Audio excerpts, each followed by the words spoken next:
नमस्कार, मेरा नाम रितेश है। इस वक्त आप न्यूज वादोस देख रहे हैं। देखिए, बंगाल में 2026 का विधानसभा चुनाव है। सभी कैंडिडेट जो है अब नॉमिनेशन के दौर में गुजरने वाले हैं। लगभग 23 अप्रैल माफ कीजिए 23 अप्रैल और 29 अप्रैल को चुनाव होने वाले हैं और अब कुछ ही दिन बच गए मात्र। और जनता के बीच जो है सभी कैंडिडेट जो जा रहे हैं, इस वक्त हमारी टीम जो यहाँ पहुंचे राजू जी के पास। राजू दा, जनता के बीच जा रहे हैं, कैसा प्रेम मिल रहा है, कैसा स्नेह मिल रहा है और आशीर्वाद मिल रहा है? খুব ভালো আশীর্বাদ পাওয়া যাচ্ছে। সাধারণ মানুষ খুব ভালোবাসছে এবং যখন বাড়িতে যাচ্ছি তারা আমাদেরকে মিষ্টি মুখ করাচ্ছে। এখানেই বোঝা যাচ্ছে যে তৃণমূলকে শেষ করে দেবে, বিজেপিকে আনবে, তারই একটা বিকল্প সাধারণ মানুষ বুঝিয়ে দিচ্ছে। তাদের ভালোবাসা, তাদের আশীর্বাদ बहुत अच्छा। दादा, 15 साल से यहाँ टीएमसी है, लेकिन अगर देखा जाए गलसी विधानसभा जहाँ आप अभी यहाँ चुनाव लड़ रहे हैं, यहाँ ना तो एक अस्पताल, अगर इमरजेंसी हो किसी मरीज के साथ उसे राजधानी जाना पड़ता है। तो क्या ये दुर्भाग्य नहीं है? স্বাস্থ্য শিক্ষা তো তৃণমূল কংগ্রেস শেষ করে দিয়েছে।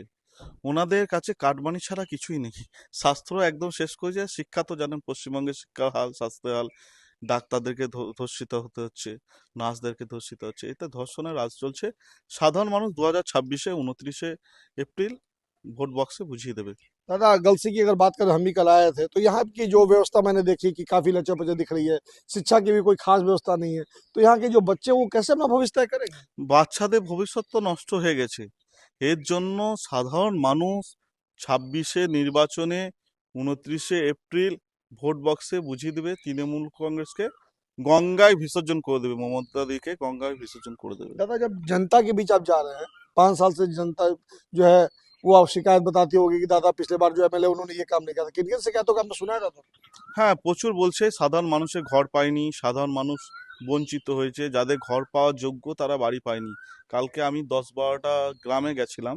ওখানে সাধারণ মানে লোয়েস্ট কাস্ট যারা এসসি সম্প্রদায়, এসটি সম্প্রদায়, তারা খুব দুর্দশা চলছে তাদের। তাদের বাড়িতে প্লাস্টিকের কভারটাও নেই, যে একটা বাড়িতে মধ্যে যদি যদি প্লাস্টিক বসানো হয় সেটাও দেয়নি। তো আমরা সরকারে আসলে প্লাস্টিক কেন, আমরা সাধারণ মানুষকে, ওই শ্রেণীর মানুষদেরকে প্রথম বাড়ি অ্যাপ্লিকেশন আমার হাত দিয়ে আমি 26-এ করব। दादा, जब आप जीतेंगे, जनता भरोसा जिता करके आपको सदन भेजती है, सबसे पहले किन किन कामों गलसी में करना चाहेंगे आप? প্রথম জল, পানি কা ব্যবস্থা, তারপর স্বাস্থ্য, শিক্ষা, এই তিনটে আগে, তারপর ব্যক্তিগত বিষয়ে কারো বাড়ি পাচ্ছে না, শিক্ষাটা দরকার আছে, এডুকেশন, স্বাস্থ্য দরকার আছে, হসপিটাল, মেডিকেল কলেজ, আর জল। আর সব বড় বিষয় হচ্ছে মহিলা সুরক্ষিত। রাত 10টা 12টা 2টো পর্যন্ত মহিলা ঘুরতে পারবে। दीदी पिछले बार नंदीग्राम से हारी थी, इस बार भवानीपुर से जोड़ लगा रही है। दादा, तो शुभेंदु अधिकारी भी जो है कहीं ना कहीं जो आमने सामने की टक्कर है, क्या लगता है बंगाल में? बांगाल में शुभेंदु अधिकारी जीत जाएगा, ममता दी हार जाएगा। जितना सीट में शुभेंदु যেখানে দাঁড়াবে শুভেন্দু দা, মমতা দি পাত্তা পাবে না, হেরে যাবে। दादा, देख रहे हैं कि दीदी ने 10 घोषणा कर दिया योजना का, जिसमें रोजगार को भत्ता जो है बढ़ा दिया गया है। ये चुनाव के समय ही क्यों किया, पहले से क्यों नहीं दिया? পশ্চিমবঙ্গের মানুষ ভালোভাবে জানে তারা ভাতা চায় না, তারা চাকরি চায়। চাকরি দিতে পারবে মমতা দি? পারবে না। ভাতা দিয়ে কি হবে? 1,500 টাকা ভাতা কি হবে? ভাতা মাতালদের জন্য দিচ্ছে, যারা মদ খায়, ও চামচা যারা আছে তাদের জন্য দিচ্ছে। बंगाल में 26,000 शिक्षकों की नौकरी चली गई और ये बता दे रहे, कहाँ হ্যাঁ, तक? ভাতা কেউ নেবে না। ভাতা পশ্চিমবঙ্গ সাধারণবাসী বয়কট করেছে। সাধারণ মানুষের বক্তব্য হচ্ছে ভাতা নয়, চাকরি চাই। टीएमसी में दावा करे कि बीजेपी इस बार 50 सीट के नीचे आ जाएगी, क्या लगता है? হ্যাঁ, ভুল। তৃণমূল 50 सीट के नीचे आ जाए, बीजेपी 200 पार इस बार। तय है तो। इस बार 200 पार। दादा, एक चीज बताओ, जैसे 90 लाख वोटर्स को एसआईआर के माध्यम से हटाया गया, ममता बनर्जी ने न्यायालय का भी दरवाजा खटखटाया, क्या लगता है ये 90,000 वोटर कौन थे आखिर? দেখুন, ভোটার বাদ দেওয়া কাটার এটা তো আমাদের পলিটিক্যালের কাজ নয়। এটার জন্য নির্বাচন কমিশন আছে, যারা ওনারা যেটা ভালো বুঝবেন সেটা করবেন। लेकिन वो थे कौन दादा? कहा जाता है कि वो रोहिंग्या थे, बारी थे। 90 लाख जो वोटर थे वो आखिर थे कौन? ममता दी के वो वोटर थे, तो कौन थे वो? जो বাদ গিয়া ও হচ্ছে আপনার রোহিঙ্গা। আমাদের ভারতবর্ষে রোহিঙ্গাদেরকে কেন আমরা ঠাঁই দেবো? বাংলাদেশিদেরকে কেন ঠাঁই দেবো? রোহিঙ্গা বাংলাদেশিদেরকে হাঁটাবো আমরা। दादा, चुनाव है, जनता को मैसेज क्या देंगे वोट के लिए? ভোটের জন্য সাধারণ মানুষকে বলবো, 2026 নির্বাচন, পশ্চিমবঙ্গ সাধারণ জনবাসীকে বলবো যে হিন্দুদের জন্য পশ্চিমবঙ্গে 2026-এ শেষ ভোট।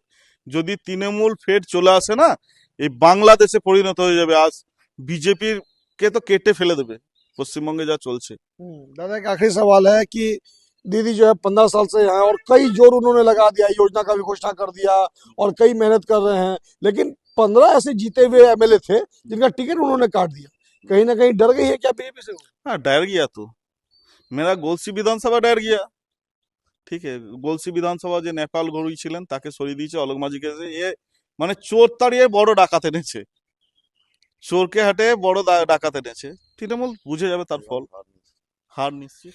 ये तो हमारे साथ गलती से राजू दा देखिए हमारे साथ जुड़े और काफी कुछ अच्छा इन्होंने बताया। दादा भी हमारे साथ जुड़े हुए हैं। दादा, क्या माहौल है? दादा के साथ जा रहे हैं जनता के बीच में।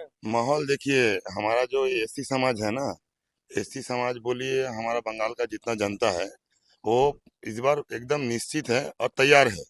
भाजपा को लाने के लिए एकदम तैयार है। बदलाव होगा इस बार? बदलाव एकदम 100% होगा, क्योंकि ये बंगाल की जो जनता है ना, ये बंगाल की जनता जानती है कि किस टाइम में हमको बदलना है। तो इस टाइम बंगाल की जनता एकदम निश्चित रूप से तय है कि इस बार भाजपा की सरकार बनेगी और डबल इंजन सरकार बनेगी। सबका साथ सबका विकास, ये सरकार हमारा आ रहा है, ये निश्चित है बंगाल में। तो राजू दा, हमारी भी शुभकामना है कि जीत करके आप विधानसभा पहुंचे और यहाँ से जो तमाम जनता पे भरोसा किया है पिछले 5 साल में, जिन्हें वो काफी नुकसान पहुंचा, उन्हें आप काफी मदद करें। जैसा कि आपका सोच है कि यहाँ अस्पताल, शिक्षा, महिला सुरक्षा के विषय में आप जो मैनिफेस्टो लेके चले दादा, काफी अच्छा सराहना है। तो हमारी भी शुभकामना है। तो चलिए फिलहाल इतना ही। तमाम खबरों के लिए बने हमेशा। मैं तेज का गल से।